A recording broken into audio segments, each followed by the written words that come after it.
ഒരിക്കലും നടക്കാത്ത ഇസ്രായേലിന്റെ ആഗ്രഹങ്ങൾ അമേരിക്കൻ പ്രസിഡന്റ് ഡൊണാൾഡ് ട്രംപ് വീണ്ടും വീണ്ടും ആവർത്തിച്ചുകൊണ്ടിരിക്കുകയാണ്. 2 മില്യണിൽ കൂടുതൽ വരുന്ന ഗസയിലെ ജനങ്ങളെ ഗസയിൽ നിന്നും പുറത്താക്കുവാനുള്ള ട്രംപിന്റെ തീരുമാനത്തിനെതിരെ മുസ്ലിം രാഷ്ട്രങ്ങൾക്ക് പുറമെ യൂറോപ്യൻ രാജ്യങ്ങളും അതിശക്തമായ പ്രതിഷേധമാണ് രേഖപ്പെടുത്തിയിരിക്കുന്നത്. അമേരിക്ക എന്ത് പറഞ്ഞാലും അതുപോലെ അനുസരിക്കുന്ന ജോർദാനിലെ അബ്ദുള്ള രാജാവും അതുപോലെ ഈജിപ്തിന്റെ പ്രസിഡന്റായ അബ്ദുൽ ഫത്താഹ് അൽ സിസിയും ട്രംപിന്റെ ഈ നിർദ്ദേശത്തെ പൂർണ്ണമായും തള്ളിക്കളഞ്ഞുകൊണ്ട് രംഗത്ത് വന്നിരിക്കുകയാണ്. ഇന്നലെ അമേരിക്കയിലെത്തി ഗസ വിഷയം ട്രംപുമായി ചർച്ച നടത്തിയ ജോർദാനിലെ അബ്ദുള്ള രണ്ടാമൻ അമേരിക്കയെ പിണക്കാത്ത രീതിയിൽ തന്നെ ഗസക്കാരെ പുറത്താക്കുവാനുള്ള അമേരിക്കയുടെ നീക്കത്തെ പൂർണ്ണമായും തള്ളിയിരിക്കുകയാണ്. ട്രംപിനെ വെറുപ്പിക്കാത്ത രീതിയിലാണ് ജോർദാനിലെ ഭരണാധികാരിയായ അബ്ദുള്ള രണ്ടാമൻ ഈ വിഷയം അമേരിക്കക്ക് മുന്നിൽ അവതരിപ്പിച്ചിരിക്കുന്നത്.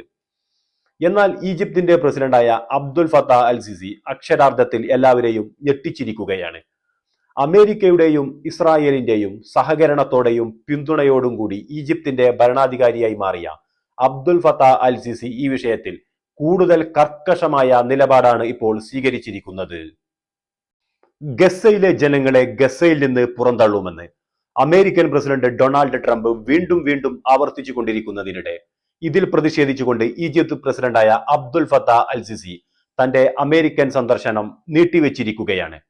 ഗസയുടെ പുനർനിർമ്മാണത്തിന്റെ പേര് പറഞ്ഞുകൊണ്ട് ഗസയിലെ ജനങ്ങളെ ഗസയിൽ നിന്ന് പുറന്തള്ളുവാനുള്ള ഇസ്രായേലിന്റെയും അമേരിക്കയുടെയും യാതൊരു തരത്തിലുള്ള നീക്കങ്ങൾക്കും തങ്ങളുടെ ഭാഗത്ത് നിന്ന് പിന്തുണയുണ്ടാവില്ല എന്നും അതിനെ ശക്തമായി എതിർക്കുമെന്നുമാണ് ഈജിപ്തിന്റെ വിദേശകാര്യ മന്ത്രാലയം അമേരിക്കക്കും ഇസ്രായേലിനും മറുപടി നൽകിയിരിക്കുന്നത്.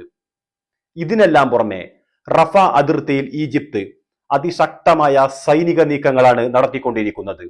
100 കണക്കിന് യുദ്ധ ടാങ്കുകളാണ് ഈജിപ്ത് സൈന്യം റഫ അതിർത്തിയിൽ വിന്യസിച്ചിരിക്കുന്നത്.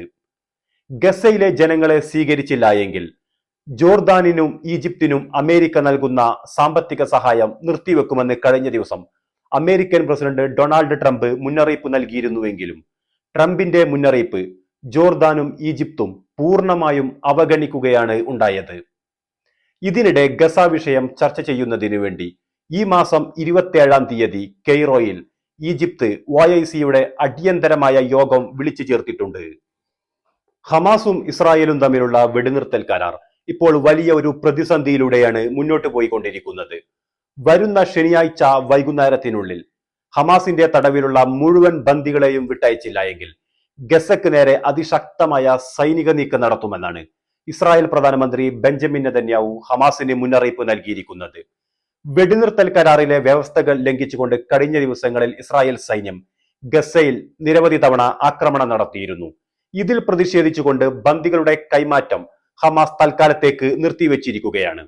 ഇതിനെ തുടർന്നാണ് ഇപ്പോൾ ഇസ്രായേൽ പ്രധാനമന്ത്രി ബെഞ്ചമിൻ നെതന്യാഹു ഹമാസിന് മുന്നറിയിപ്പ് നൽകിയിരിക്കുന്നത്. ബെഞ്ചമിൻ നെതന്യാഹുവിന്റെ മുന്നറിയിപ്പ് വന്ന ഉടനെ തന്നെ യമനിൽ നിന്നും ഹൂതികൾ അതിശക്തമായ മറുപടിയാണ് ഇസ്രായേലിന് നൽകിയിരിക്കുന്നത്.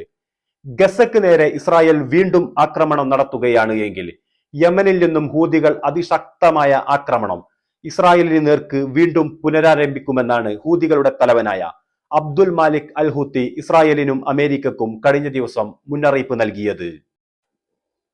നെതന്യാഹുവിനു പുറമെ ട്രംപും ഹമാസിനെതിരെ ഭീഷണിയുമായി രംഗത്ത് വന്നിരിക്കുകയാണ്. എത്രയും പെട്ടെന്ന് ഹമാസിന്റെ തടവിലുള്ള ബന്ദികളെ മോചിപ്പിക്കണം, അല്ലാത്ത പക്ഷം ഗസയെ നരകമാക്കുമെന്നാണ് അമേരിക്കൻ പ്രസിഡന്റ് ഡൊണാൾഡ് ട്രംപ് ഹമാസിന് മുന്നറിയിപ്പ് നൽകിയിരിക്കുന്നത്. എന്നാൽ ഹമാസ് ട്രംപിന് മറുപടി നൽകിയത് ഒരു കരാർ ഉണ്ടാക്കിയിട്ടുണ്ട്. ആ കരാറിലെ വ്യവസ്ഥകൾ അനുസരിച്ച് മാത്രമേ ബന്ദികളെ മോചിപ്പിക്കുവാൻ സാധിക്കുകയുള്ളൂ. ഇരു കൂട്ടരും കരാറിലെ വ്യവസ്ഥകൾ അനുസരിക്കണം, അല്ലാത്ത പക്ഷം ബന്ദികളെ ഒരിക്കലും മോചിപ്പിക്കില്ല.